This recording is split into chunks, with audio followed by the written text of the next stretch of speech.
Islamic militants in Iraq making strong gains as they push the way to get this, the capital city of Baghdad. President Obama says U.S. ground troops will not be called into the crisis. And tonight, military strategist Mike Lyons joins our panel to discuss what kind of involvement, if any, the U.S. should have. And a Los Angeles judge hands down a historic ruling finding teacher tenure unconstitutional. Tenure supporters say it helps give teachers protection against firing discrimination based on race, religion, or political views. Opponents say, time out. The practice, a slap in the face when it comes to students here getting a fair shot when you got crummy teachers still being employed.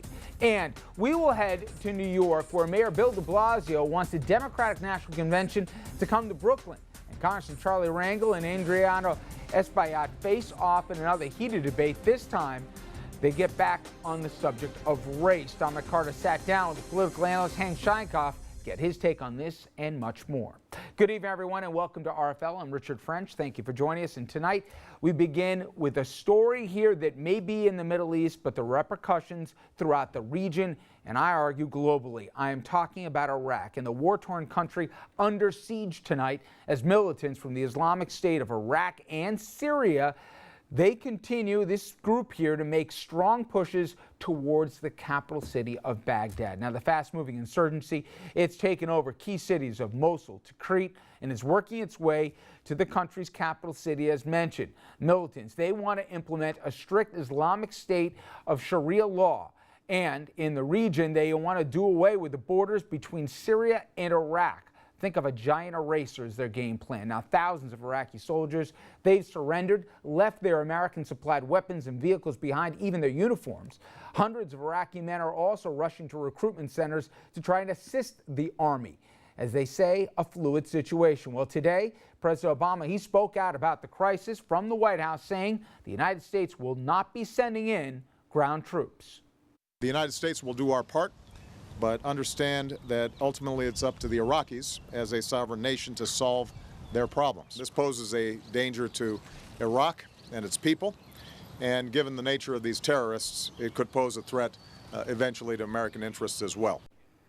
All right, we're going to talk about what it could do, but we got two different perspectives today. Earlier this afternoon, I spoke with former House Democratic leader Congressman Dick Gephardt. He supports the president's decision, while others like Senator John McCain slammed the Obama administration for withdrawing the troops too early. First, we could have solved this conflict. We had it won thanks to the surge, and we blew it all, and that's a tragedy. I think the best we can do now, and it's not a great choice, but it may be the only choice, is to really try to help the Iraqi government deal with this situation. This has turned into a civil sectarian war within the country. It's Sunni versus Shia for the most part.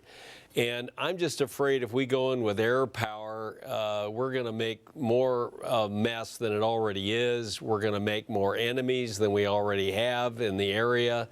And I'm not sure it'll be successful. In the end, the Iraqi government has got to assert its control, and it's got to have a democratic form of government. They haven't been able to do that. They're not sharing power very well with the Sunnis. So we've got to encourage them to do that and give them the arms and the training and the extra help that they need right now to quell what is now a civil war. All right, I want to bring in our panel right now, and tonight we're joined by Michael Lyons, retired Army major, military analyst, senior fellow at the Truman National Security Project.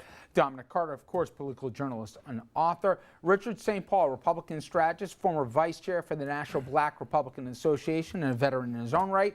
And Andrew Whitman, our senior political correspondent. All right, Mike, let's break this in pieces if we could. Let's talk about what's unfolding on the ground right now, because ISIS, the group that's doing this, was considered too nuts even for Al-Qaeda. These are really bad guys. Yeah, no question. So what happens right now is all the borders of that we know of the Middle East are shattered. I mean, this is now a new beginning on what's going to happen in the Middle East, because from their perspective, for all practical purposes, Iraq is now broken up. In the north, the Kurds have taken a great piece of land. They're going to have this autonomy there, very friendly towards the United States.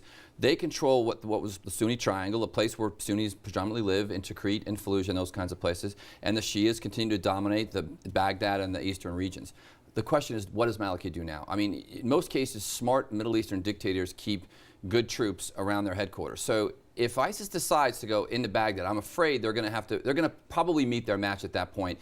I think right now you're going to see them back off a little bit, take some inventory of their games, and then see what happens next. But to give an idea, I mean, Fallujah holds a certain importance to the American public. I mean, okay, but Mosul, really big city. It has Sunni, it has Shia. I mean, this was not some sectarian state that, you know, the idea that the troops basically, and I'm getting varying accounts. One is that they were overwhelmed and we didn't appreciate what they were seeing on a daily basis in there. But they dropped arms, they dropped uniforms, they melted into the crowd here. I mean, it's an indictment on so many things. Yeah, let's talk about the Iraqi forces. First of all, I've witnessed the Iraqi force back in my time not fight, and we were on Iraqi soil, and we came upon entire Iraqi positions, and they just deserted them. Now, I remember to the day thinking a U.S. infantry battalion, a U.S. Marine Corps platoon would fight and die to the last person to defend that piece of terrain. Now, you don't have that same sense of loyalty in Iraq towards the ground they're on. You have stories of 800 ISIS members overtaking 30,000 Iraqi security forces. That's just not unheard of. Those people clearly deserted. They turned over their equipment. They just looked at the real estate and said, "I'm a Sunni. I don't want to fight for this land. I'm not going to do this. I'm leaving my post." And that's a big part. It's Sunni and Shia. Then we get to the consequences and what we can do. You talked about that the borders. It's almost like there's an eraser coming down to it.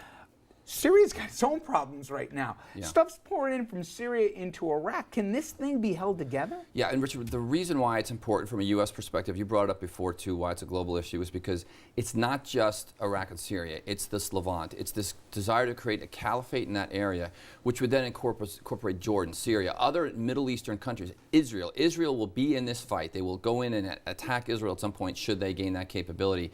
And that's where, if something is not done now to stop this group and stop this organization, that's what's the next logical step. Then I want to get into that, and I want to bring in the rest of the table. What can we do? The president said very clearly, no. Troops came out. They're not going back in on the ground. We're hearing varying accounts about let's do airstrikes, drones. I've heard from some folks, and I'm curious here, it's not so easy. It's not a video game where you just say, okay, let's pick out these things. You got civilians that are now melted in. It's not like these guys are wearing uniforms and there's some nation state, right? Yeah, we can't be the world's policeman in this regard. We have no liaison militarily with the Iraqi government at all. If we bring our military in to fundamentally be the Air Force for Maliki, which is, you know, a Shia dominated government that has its own problems in and above itself. If we do that and get ourselves involved in the civil war, we need conditions back. We need conditions that are going to be more inclusive. We're going to need conditions that are going to negotiate. We've got to get something in order for us to take this incredible risk of bringing our Air Force in and making more enemies and destroying things on the ground. Richard, what do you think? Because you heard two different perspectives there. You heard Dick Gephardt, and then you heard John McCain. Nobody's saying boots on the ground here, but you're a military guy yourself, and before we work the politics that are inevitably going to come into this thing, you know, we did invest a lot of blood and treasure in this. I mean, a lot of Americans died. A lot of Americans came back different than when they went there. We spend billions and hundreds of billions of dollars when it's all said. Can we just watch this country blow up in Technicolor? No, I mean, for reasons already stated, stability in the Middle East is very important for not only for the rest of the world, but for our friends in the Middle East. We saw what happened previously when Iraq took over Kuwait and the issues those caused globally. We certainly need stability in the Middle East. And it may be required that we have to take some military action. The UN has said, we're not going in, we have nothing to do with us. The British have said, we'll support the US, but we're not going in either.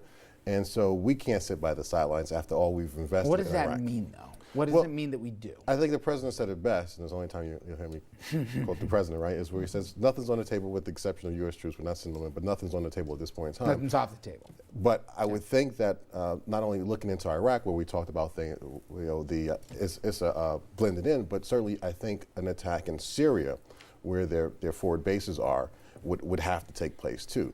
Because once you do that, that's where a lot of the support is coming in from Syria. Once you do that, that kind of cuts them off and that slows their progress. Think about what you're talking about. Well, it has to be in cooperation with Iraq. Iraq, they've got to get it together. You with know, the Iraq Andrew, government. how much of this, when the president says, okay, we're going to do X and Y, Maliki basically gave us the finger a couple of years ago and said, I want you guys out. The clock's ticking. Now all of a sudden, come back, guys. I need your help. I know it's when this conversation's come up since the earlier part of the week to now, I keep hearing that from people saying, isn't that the same guy who wanted us out? It is the same guy who wanted us out. It's also the same guy who refused to make an inclusive government when he had the chance to form a government that might have actually had a chance for stability and peace in Iraq. So there's a lot of it on him. There's a lot of it on us because we caused this instability in Iraq when we invaded in 2002. Nobody likes Saddam Hussein, but if that military strength, if that centralized government had still been in place in Iraq, this situation doesn't happen. I mean, Joe Biden on the campaign trail in 2007 said Iraq is going to split into 5 different countries when this thing is over, and more he's being proved right. I don't know what we do now because we can't allow some sort of some sort of insurgent group spanning Syria and Iraq to fester and also to threaten Israel potentially. But this is on us, and this is on the Iraqi government. So they're going to have to figure out a way to be more inclusive, or maybe you're looking at dividing the country at some point into some smaller group. But Richard, when you say this is on us, I don't know exactly what that means, and I think that's where your question.